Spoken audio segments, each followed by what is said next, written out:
You know we dripping in conscious, DNA switching. Heard what they doing, I'm itching to flip it. What's hopscotch? You know that we top notch. Not even top 3. Move like a Christian, one-sided. 5 second stare. We keeping it present cause nigga I'm gifted. I'm just up it and live it. Now we seeing it vivid. 1, 2. Let me up it and Well, genuinely speaking, right? You know what it is? I feel like, yeah, you're right. Because I ain't gonna front, when I first started doing certain things, it's like, because everybody's looking at people at the stage of Blastoise, but when you're a Squirtle. Yeah. You see what I'm saying? So it's like, okay, cool. Nah, I want to be Blastoise so hard. And not even realizing he had to be Squirtle and then the dude in between. He's not even realizing. But that's what's shown to us. Yeah. Because we're not gonna learn about the Squirtle. Who cares about the Squirtle? There's a million Squirtles. Yeah, you're right. Yeah, you're right. A couple hundred Blastoise, so you're gonna want to look at that and focus on it. Oh shit! Yeah, you're right. Until he became Blastoise, his words just mean just the same as the rest of the Squirtles. Yeah. But his word is different because he's achieved it. Yeah. I get that. I think that's what it is. That's you saying like, yo, certain people can't really give advice. Where it's like if they haven't really been through, or I might not take advice from somebody that hasn't been there like that. And you could tell when somebody's been through the trenches. Yeah. Where it's like they don't gloat about it. Exactly. I get you. Fact. That's a fact. Anybody who's really, they will tell you that because you don't always see the light at the end of the tunnel until it gets there. You don't see it, so you're really just going off your passion. Yeah. You're going broke for Hey, this. peace and love, bro. You know, blood, sweat, and tears because there's no rewards for you at the moment. But that's passion, the fact that you can get up every day and not be miserable. Yeah. Doing it. But mind you, you're gonna be yo. Look, lie to you not. When I even first started, when I was trying to find a business and just trying to get out of work. That wasn't even the case at first. I was trying to promote. I was trying to get money to go to the studio. Hey, peace and love, peace and love. Have a good night. That was the whole energy behind it. So I'm like, you know what? Let me do a clothing line. Okay. Tried the clothing line. But I figured that people would buy it because, like, nigga, I'm doing something that's different from everybody else. Like, why wouldn't you buy it? That's my mind. I bought the shirts. And, you know, we wore them me and my lady wore them. You know, definitely. We wore all the shirts because none of them was, you see what I'm saying? But in actuality, I went through that. Then I came out with a clothing brand probably 2 years later that somebody had funded and helped me out. Mind you, I was making a business plan and I just happened to walking around trying to find out how to make the business plan. He was working on the HVAC system. Before I knew it, we were sitting in a lawyer's office doing DBAs and LLCs. And then he funded most of it genuinely as I did the marketing and I did the designing and I sold a lot of shit. Boom, business partners just like that. Exactly, but guess what? I was still going through my waves because, I don't trust this. I'm not too sure. You know what I'm saying? White. You know what I'm saying? Like, you're Italian. That's a stereotype of me.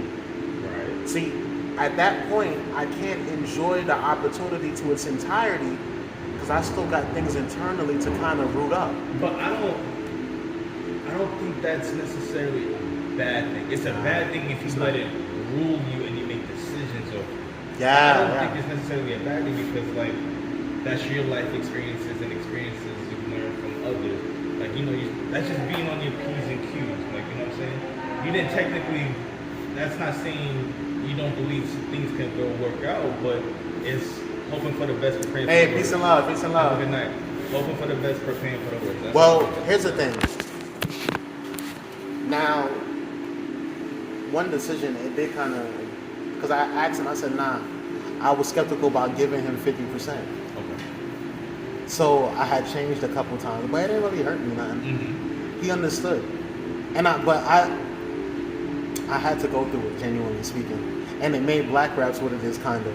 So it's like, as I was going through the motions in reference to my personal life and me dealing with the whole business structure shit, yo, bro, I wasn't even accounting for some of the shit I was selling.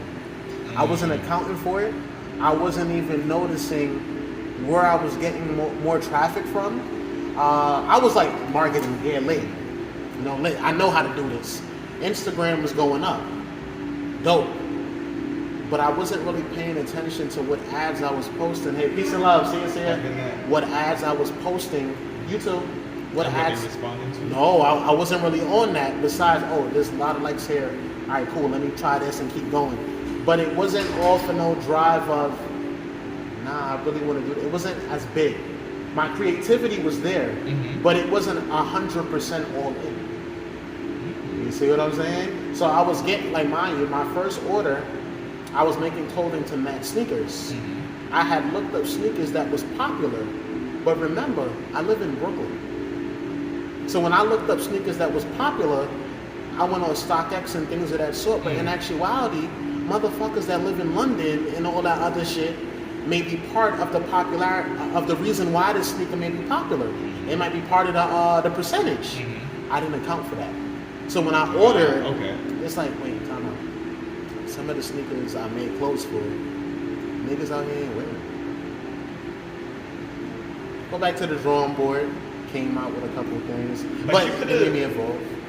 That's smart that you learned that and realized that. Now you know for the next time, maybe you just trying to maybe focus your advertisements for the people in that area.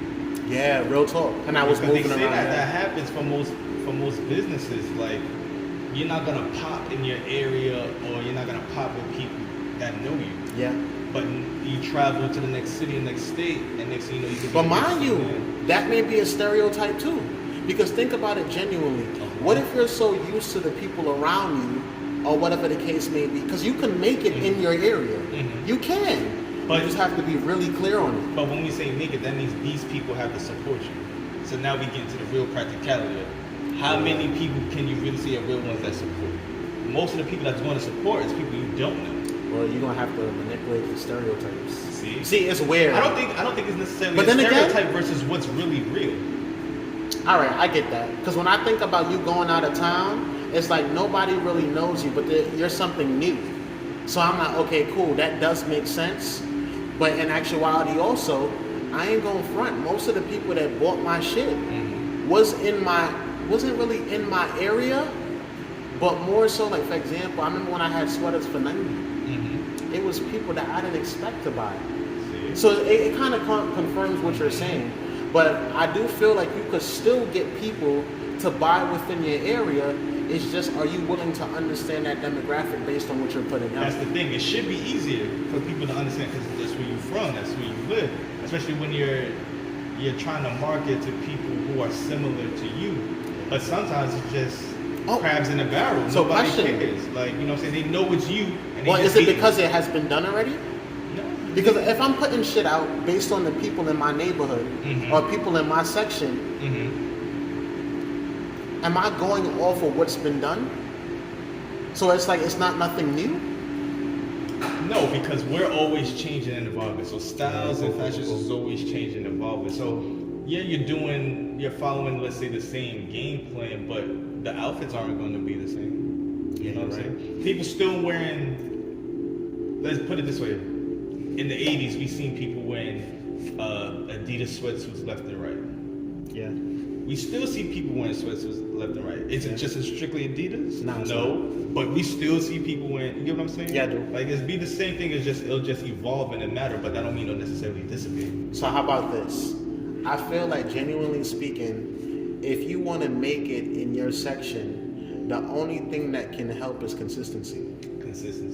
I think it's consistency, and I think it's also who you are genuinely. Yeah, that passion. I think when people really know you, they will fuck with you. Yeah. When people really think you full of bullshit, they're not going to fuck with you. Period. So because if you're not sure of you, I can see that, and that breeds my reaction. Because they know you. Yeah. You know what I'm saying? Like that. I think that is what plays a part in when people do things. That's why I think also people go other places to try to start their careers or whatever because they can reinvent themselves.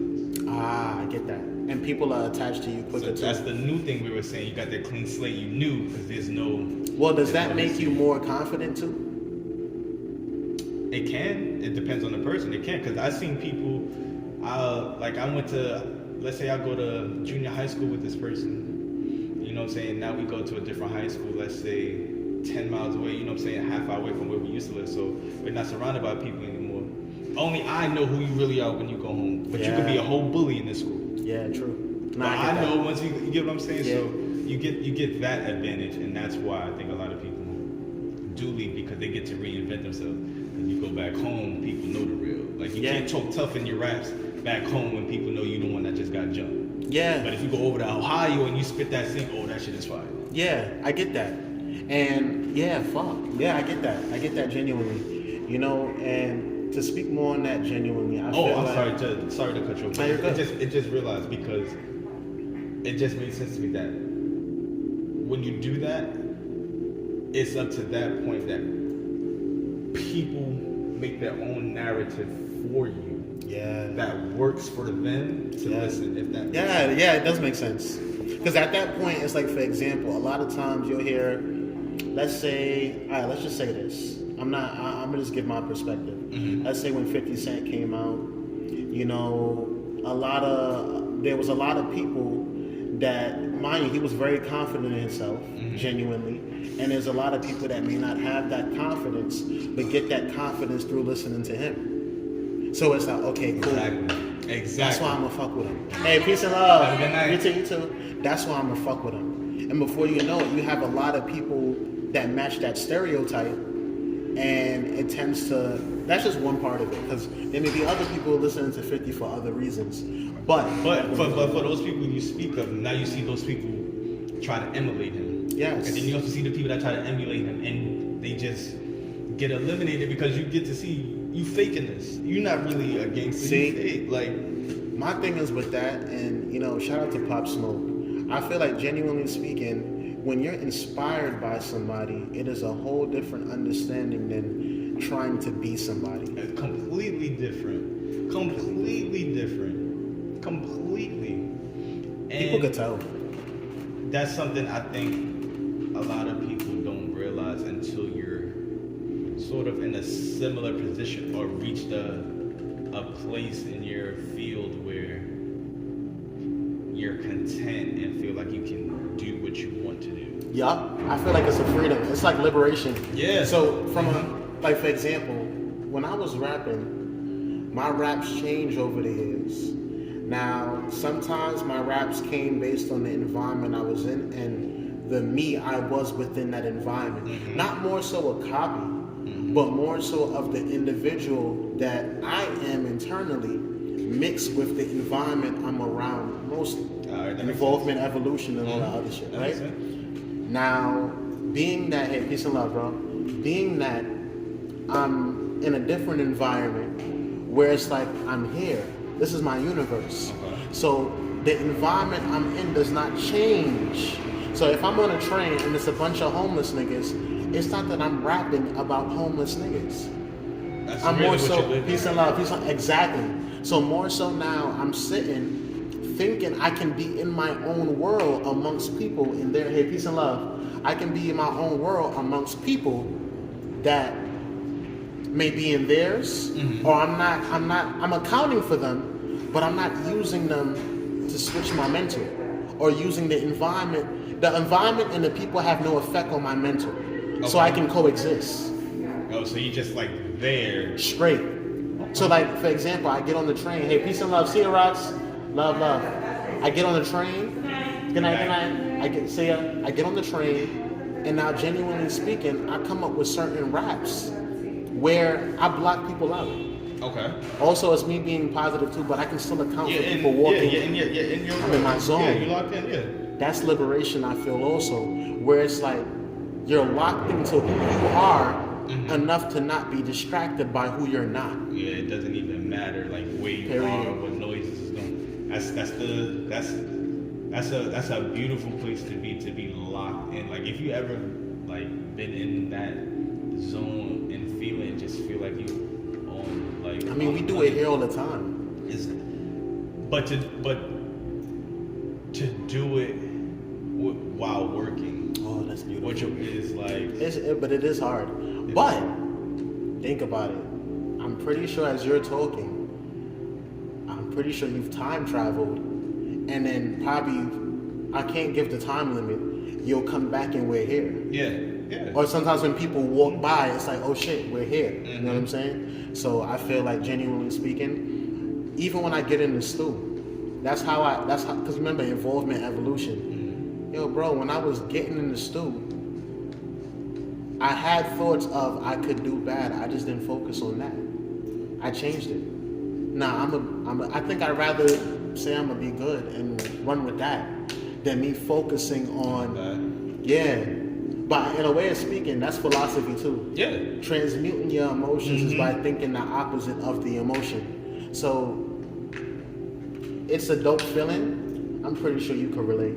It's a dope ass feeling, and it broadens your creativity. Because at that point, I could listen to ESTG. Yeah. And not sit here rapping about guns, but more so rap based on how I feel, because I like to listen to him because he's speaking facts based on who he is. So that's my inspiration. And it's not manipulating you. It's not controlling you. No. A lot of people they listen to these things, or they'll see something, and they'll try to like really take on that identity, that person, and But at that point, are you going through an identity crisis? Because you're compelled. It's like you're a chameleon. You're a blender. Because you feel so excited by how this makes you feel. It's like somebody practicing a religion based on an experience. You see what I'm saying? So it's like, okay, cool. I feel that one moment. Like, oh, you know, God helped me out a lot, man. At this point, you done. Hey, peace and love. Have a good night. So, like, for example, Christians. At this point, not to say more so Christians, but let's just do religion. Like, a person to be sitting there practicing something till it becomes extreme, where you forgot the meaning of what kind of got you into it. Yeah. So now it's like, now you judging people for not having the same perspective. And that's what a lot of them do. Yeah. They don't have the same perspective.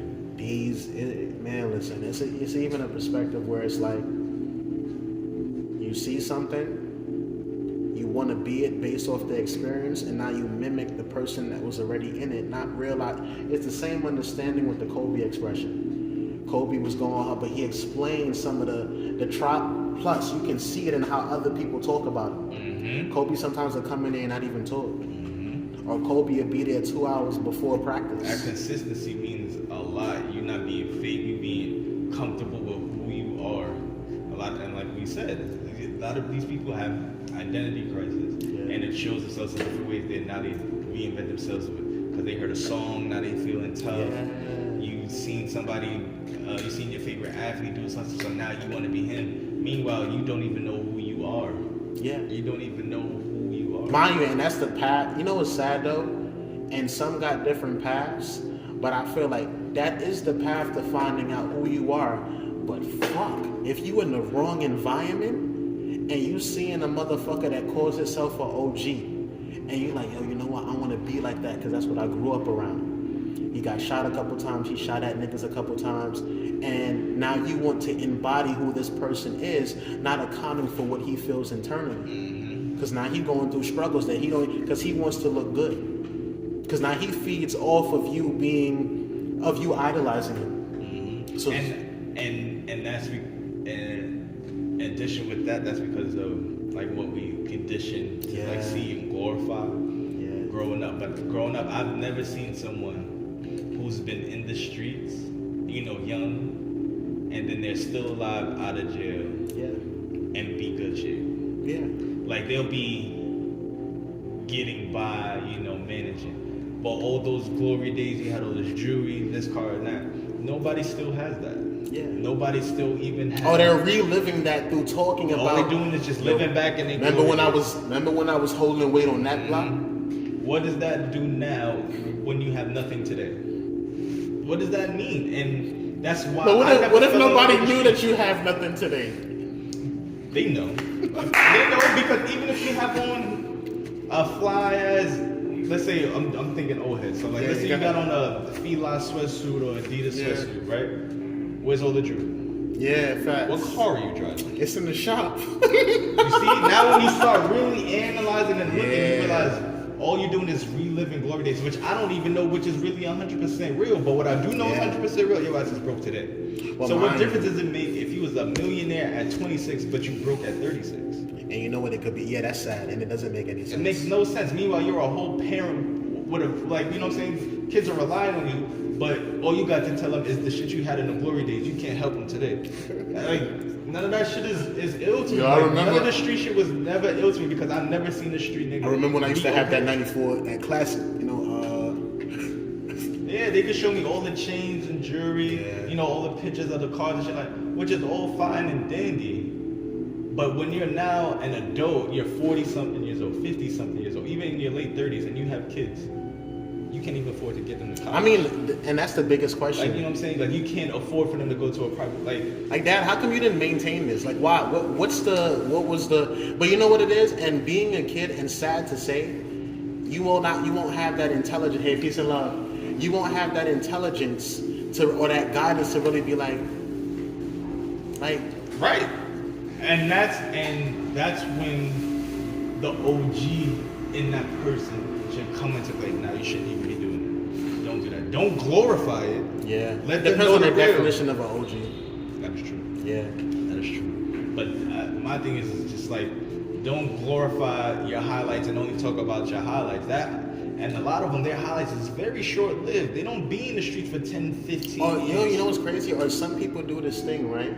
Well, let's say, for example, it's you and your boy, you buy a car, the way you feel, he sees that expression. He knows you, he knows those feelings that you get and how you express them. He doesn't know how it feels internally. But now he's living that moment before you know it. He's rapping about a car that he got. And it's like, okay. Oh, the interior was nice, the salesman talked to me. And he may be right on how it went. So, and then people that's not in it would be like, oh, he been there before, because it seemed like he talking about the salesman and shit like that. But in actuality, it's not his story. See what I'm saying? So now it goes to people taking other people's stories, adding their spin on it, and then when the same consequences come that you didn't know about, that may be internal, that may be external, because it's people out here, let's say, for example, you talk like you have a lot of money, and then when you get robbed, it's like, a matter of fact, when the robbers come, you like, they're like, oh, where the chain at that you were talking about? And then you like, oh, nah, like, oh, I just took it to the jeweler. Like, come on. And the excuses start coming. But your lip is bloody, man. They fucked you up. You know what I'm saying? That's my whole thing. I don't get it. That's real shit, though. Let me turn this shit off.